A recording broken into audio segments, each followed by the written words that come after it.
మేడారంలో సమ్మక్క సారలమ్మను దర్శించుకోవడానికి వచ్చే భక్తులు నిలువెత్తు బంగారాన్ని కానుకగా సమర్పించడం సంప్రదాయంగా వస్తోంది.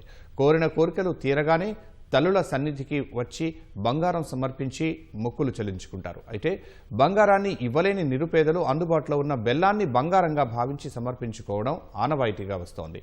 మహాజాతర సమయంలో బెల్లానికి భారీగా డిమాండ్ పెరిగింది. అలాగే భద్రాద్రి కొత్తగూడెం జిల్లా ఇల్లందులో సమ్మక్క సారలమ్మ గద్దెల ప్రతిష్ఠ కార్యక్రమం సంప్రదాయ రీతిలో సందడిగా సాగింది. మేడారం నుంచి తీసుకువచ్చిన అమ్మవారి పసుపు కుంకుమ ఇల్లందు ప్రాంతానికి చేరుకోగా భారీ సంఖ్యలో మహిళలు బోనాలతో స్వాగతం పలికారు. పలువురు భక్తులు మేడారం రీతిలో నిలువెత్తు బంగారం సమర్పిస్తూ మొక్కులు చెల్లించుకున్నారు.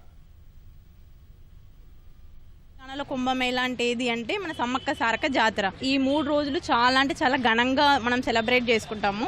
ఈ జాతర స్పెషాలిటీ ఏంటంటే అందరి దగ్గర మనకి గోల్డ్ కొనడానికి డబ్బులు ఉండొచ్చు, ఉండకపోవచ్చు. బట్ తరతరాల నుంచి మన దగ్గరికి అందరికి అవైలబుల్ గా ఉండేది ఏంటి అంటే బంగారమే బెల్లము. ఆ బెల్లాన్ని మనం అర్పించినప్పుడు అమ్మవారు మన కోరిక తప్పకుండా నెరవేరుస్తుంది. పిల్లలు పుట్టిన కానుండి మాకు చాలా వనదేవత అంటే చాలా ఇష్టము. మేము కొన్ని సంవత్సరాలు ఇప్పుడు 34-35 సంవత్సరాల నుంచి మేము తీర్థయాత్రకు వెళ్తున్నాము. మేము ప్రతి 2 ఏళ్లకోసారి ఖచ్చితంగా మేము అమ్మవారికి మొక్కులు సమర్పిస్తాము.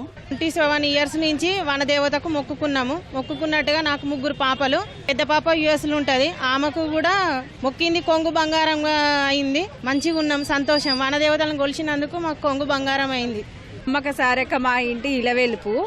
చాలా సంవత్సరాల నుండి మా అత్తమ్మ, మా మామయ్య వాళ్ళందరూ, మాకు తోటికోడళ్ళు అందరూ మొక్కుకుంటారు. మేము చాలా ఇష్టంగా మొక్కుకుంటాము అమ్మవారిని. మాకు 2 పిల్లలు, పాప బాబు.